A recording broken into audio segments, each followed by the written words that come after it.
Hi friends, ఈరోజు మనం చిన్న పునుగులు ఎలా చేయాలో చూద్దాం.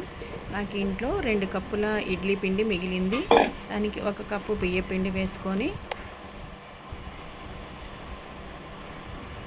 ఉల్లిపాయ ముక్కలు సన్నగా కట్ చేసుకొని, పచ్చిమిర్చి, కరివేపాకు వేసుకొని, కొంచెం జీలకర్ర, 1 స్పూన్ సాల్ట్ వేసుకోవాలి.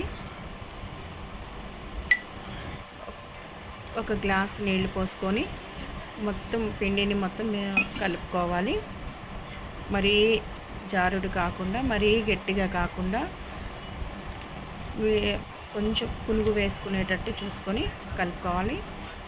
బాగా మిక్స్ చేసుకొని ఒక అరగంట సేపు దాన్ని నానబెట్టుకోవాలి. తర్వాత ఒక బాండీ తీసుకొని ఆయిల్ పోసుకొని దాంట్లో పిండిని చిన్న చిన్న పునుగులుగా వేసుకుంటూ దోరగా కొంచెం బ్రౌన్ కలర్గా వచ్చేటట్టు ఫ్రై చేసుకోవాలి. అంతే ఫ్రెండ్స్, ఎంతో టేస్టీ అయిన చిన్న పునుగులు రెడీ అయిపోతాయి. దాన్ని ఒక ప్లేట్లోకి తీసుకొని